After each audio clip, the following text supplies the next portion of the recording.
Hello, everyone. My name is Yamini Pathak. I'm a poet from New Jersey, and I'm so happy to join the Badmouth community. Thank you, Rebecca, for inviting me. To tell you a little bit about myself, I grew up in India and now live in Princeton, New Jersey with my husband and two kids. I recently received my MFA in poetry from Antioch University, Los Angeles. Translation work is very close to my heart. I'm bilingual in Hindi and English, and I love to mix Indian words into my poems. I'm a poetry editor for Inch Micro Chapbooks, published by Bull City Press, and I read translations for Lunch Ticket Journal. I'm going to read some newer poems today for you from my manuscript that I'm currently working on. And I'll also read to you from my chapbook, Atlas of Lost Places. Here it is, published by the amazing Milk and Cake Press. I think of myself and my poems as a sort of bridge between my grandmothers and my children. And so they're an interplay between memory and the moment, and are also a container for the longing that comes from living in diaspora. Through these poems, I'm attempting to locate myself between tradition and practice in a sort of triangulation between lineage, the present moment, and my dreams for the future. Thank you so much for listening. The first poem I will read to you is called Red Things. It's a list poem. Red Things. A chat on a moonlit terrace where one person is more in love than the other. Both laugh. Each sounds different. Boatmen struggling in the biceps of a river. Some memories are redder than others. I watched my brother beat another boy in the playground because he called our father a bastard. Saw the boy's body crumple like a paper flower. His nose spurt crimson blooms. Nobody knew what a bastard was. Labor pains. The scent of street food wafting up from the vendor's cart as he puts together a paper cone of puffed rice, slivers of onion, cucumber, tomato, hot green chilies, lemon juice, and mustard oil. The tide of saliva that rises in the mouth. This is not a red memory. It's definitely green, lime green, raw mango green. Ribbons in shiny black hair, swinging braids. A man who carried newspapers, magazines, bestsellers, and comic books wrapped in a white sheet. A door-to-door visiting library. He smelled of paper and ink. The rush of blood to my face when I opened the door. Train journeys, hot wind, paddy fields, egret and buffalo. Towns with names like Itarsi and Manmad Junction, where you will never get off, but whose names you murmur in time with the rhythm of the rails. Scalding hot chai numbs your tongue. Coal dust from the steam engine blows back in the wind. Take care it doesn't get in your eyes. Some of it is still on fire. Maternal lineage is very important to me, as I feel so much of my life has been shaped by the actions and inspirations of my lineage, and mothers and grandmother figures appear often in my poems, as you'll see in the next few poems that I read. This one is called All the Skin We've Traveled. Do you recall how we held on, bore the weight of father's body, never let him collapse to the floor, released him when it was time, sprinkled 108 offerings invoked a safe passage of fire for him, and afterwards grew into an invitation to lean, braced to accept the weight of mother's tears. And all those milk fog midnights we carried babies to the breast, anchored those trembling chicken necks, sated their suckling. Never an infant slipped through sleepy fingers in a woolly dawn. And how we bloomed into hothouses of tenderness, shivered in recognition of terrain where we belong. Those fields of intimacies we won via delicate fingered diplomacies. Aren't we giants, truth tellers, soothsayers, born with maps etched into our palms, winding through the salt desert, pink sandstone and sun-flashed skirts with embroidered mirrors, an oasis of mothers, and through another forked path, a migration back to the apple orchards of Kashmir. The snow-fed waters of the Jhelum course through veins that ribbon out to our foremothers and our daughters' daughters. This poem is an ode to the Indian grandmother. If you have an Indian grandmother in your house, your friends may tell you that you smell of onion masala when you step out for a beer.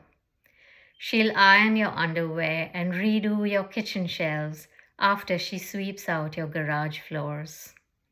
You'll get her directives on WhatsApp. Swab your mouth with glycerin for that cold sore, or drip coconut oil in your belly button for chapped lips. An Indian grandmother may cradle rocks in her chest. Still, she cackles and flies over oceans to sit rocking her newborn grandchildren all night. She'll cheat at cards with your kids, peel apples, pop oranges into their fruit-hating mouths. When your brown houseplants come back into bloom, you'll know an elder is rooted in your home. You can't miss her as she sets out to walk every morning. Child-sized sweatpants and sneakers, silver crown of neat hair shining like an endangered bird. This next poem is called I Have Eaten Under Her Skies. A good cup of dal began for me with a skip-hop bounce to market hanging on at the tail end of my mother's sari. Sacks of jute at the grocer's stood high as my chest, some packed firm with kidney beans, some with beads of forest green mung, or yellow mung, delicate and pale like winter sunshine. I trickled them through my fingers, pebbled, river smooth, a susurration like the rustle of wind through palms. In the kitchen, Ma sat low on a stool with a platter of seeds in her widespread lap. I leaned my weight against her side, settled in to watch her fingers flick like needles, pick out scabs, bits of stone and straw. She told me a story about the discards, how they traveled all the way from a field beside a hut in a village where the children run barefoot and laugh in the dirt. She washed and soaked the beans and washed again until the dust and the footprints of the children drained away. Scoops of turmeric and coriander from the spice box made their way into the pot, the passion of red chilies, the stoic balance of salt. Then the boiling, puffing, the scream of the pot-bellied cooker, its contents pressed into soft, bubbled lava, seasoned with a sputter of hot oil and cumin, a lime squirt clenched in sour-bitten lips, a fistful of cilantro. I pouted, pretended escape, eager for capture by her gentle arm. Ma mixed boiling dal with buttered rice, scooped with her fingers. Taste of her skin, lilt of her tail in my mouth as she sang, bite after bite, one for the village children, one for you. The next poem is an ode to my mother's mouth. Kali, the bone dissolver, her tongue flames true red, her voice hums with lioness blood. My mother's mouth brims with flour and ghee, slain chickens and prayers. My mother's mouth is a palace of light. In her hall of benevolent mirrors, my reflection is dancing.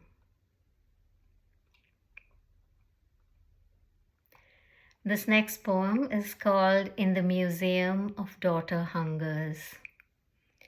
When I was 12, my dad and I spotted Marie Antoinette's desk at the Salarjung Museum. A queenly figure, it stood crowded by carpets and clocks, with scrolled edges I wanted to touch, and pigeonholes for notes of palace intrigue.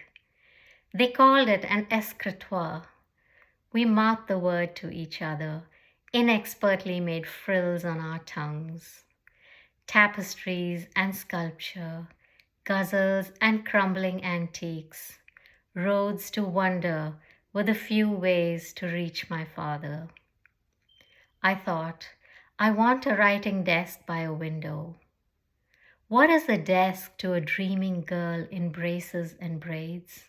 A pilot, not quite a flame, like an unlit gas fire, a barely there blue for decades.